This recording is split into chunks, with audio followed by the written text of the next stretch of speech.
Now, Count on 2, live and local in the Lowcountry. This is News 2 at 6.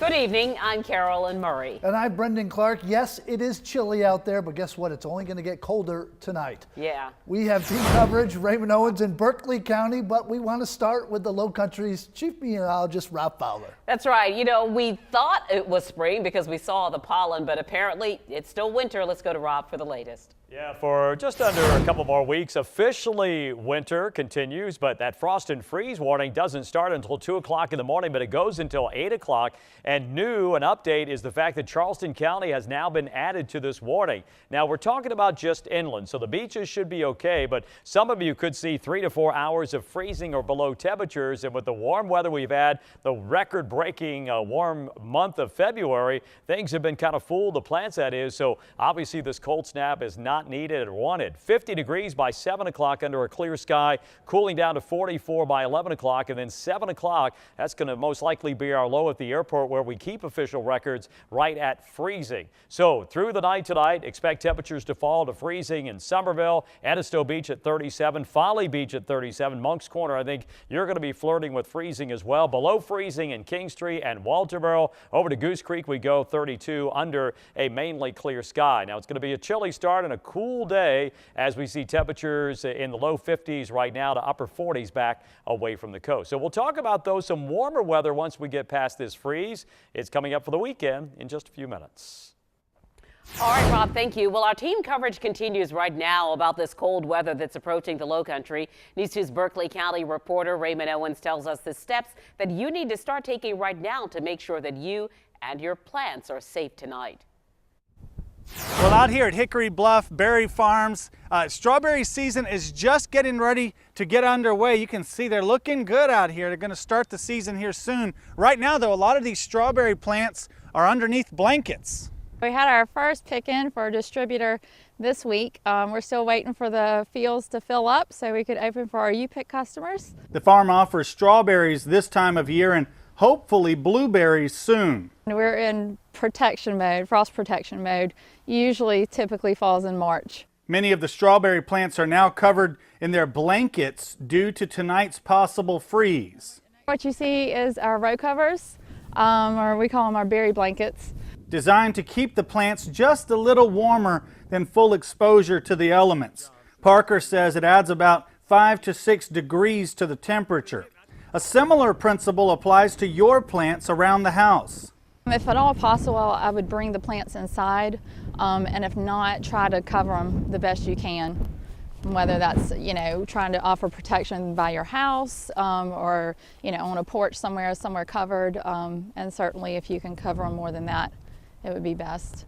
Covering your plants gives them the best shot of making it through these cold temperatures. We feel pretty confident in the strawberries. Our concern is the blueberries. Last year we did not have a blueberry season, and that's really a top concern for us right now. So the U-Pick strawberry season is expected to begin maybe sometime late next week here. At the Hickory Bluff Berry Farm in Berkeley County, I'm Raymond Owens. Count on 2. And of course, we are continuing our conversation about the weather all night. You can join the Lowcountry's chief meteorologist, Rob Fowler, on Facebook Live. That's starting later tonight at 8:30. At that time, Rob's going to answer your questions and get your feedback about this chill. Happening right now in downtown Charleston, a gas leak has shut down Spring Street in both directions. Drivers and pedestrians being asked to avoid that area. News 2 Sophia Arizosa is live in downtown. Sophia, any reason as to what prompted this leak? Brendan, take a look at the scene here. This is on Spring and Rutledge. The city of Charleston confirming that it was a third-party contractor that hit a service line while working on the Spring and Cannon repavement project. But I spoke to the project manager who says no utilities should have been hit because this is a surface level project, only milling the top 2 inches of the street. He also said that the utility that was hit wasn't on any of the utility maps and that they have reason to believe that it's an old gas pipe that used used to support gas-run streetlights. He says although it is a cool historic fact, it has put a wrench in their plans. They were hoping to have this project done by Monday. They haven't yet pushed that completion time back, but it did take a big portion of the afternoon. Take a listen to the project manager talk about the steps taken after that leak was discovered. Absolutely. First thing we do is we shut off all the equipment, evacuate the personnel, notify the fire department. They show up and close everything down, and then S&G comes out to do their part and get it shut down, and then we go back to work. They are still working to come up with a solution. They have asked some of the people who live on this street to leave their homes, others to stay inside, and they're asking you to avoid this area. Reporting live in downtown, Sophia Urzoza, Count on 2. A News 2 update right now. North Charleston police arrested the man you see on your screen right now. He is 18-year-old Maurice Singleton. He's charged with murder and gun possession during a violent crime.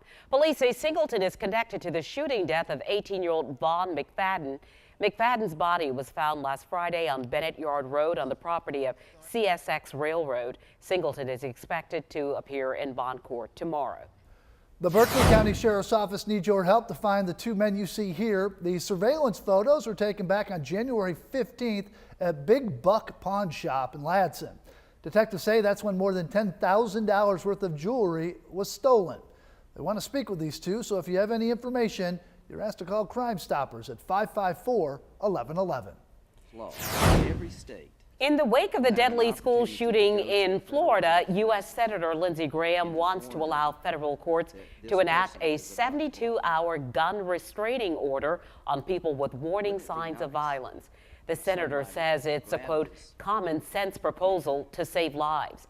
He says it is the responsibility of the government to do something to prevent gun violence. And happening tomorrow, U.S. Senator Tim Scott is launching his Opportunity Tour in North Charleston. He'll be joined by several leaders of the Shakora Cherokee neighborhood. Senator Scott wants to meet with leaders to find innovative solutions to fight poverty and bring opportunity back to impoverished communities.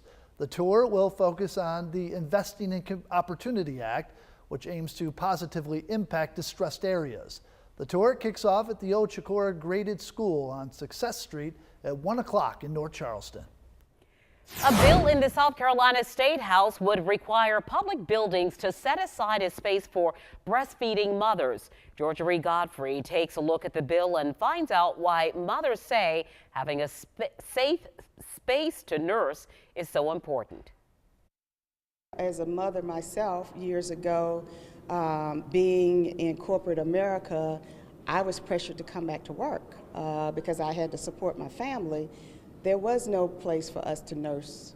So South Carolina lawmakers are looking to change that. The South Carolina Nursing Mothers Act would provide incentives for employers who create a nursing room.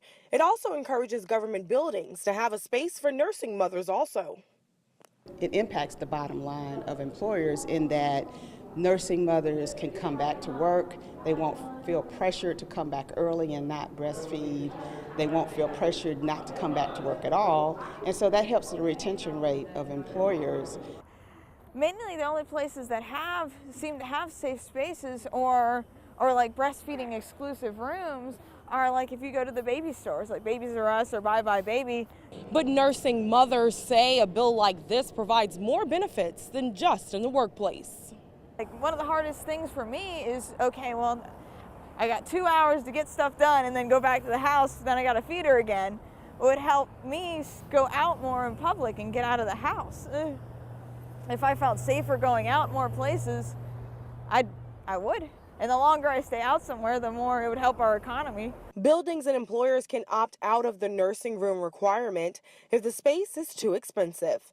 In Columbia, Georgia Reed Godfrey, Count on 2.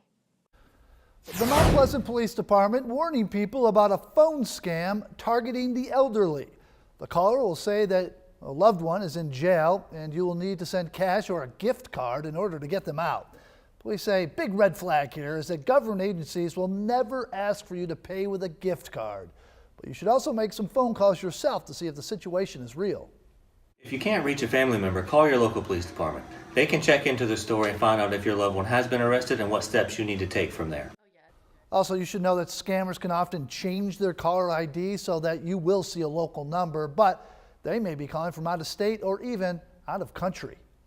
The South Carolina Department of Consumer Affairs released its new scam report. Last year, the state's identity theft unit received just 1,400 scam reports. Nearly half of those were imposter scams.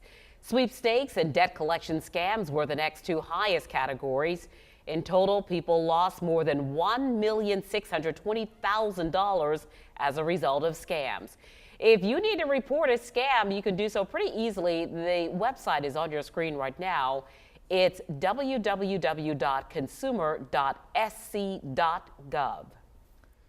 It is a battle over development. Two local cities are fighting over thousands of acres of land. One wants to preserve the land while the other wants more homes, development.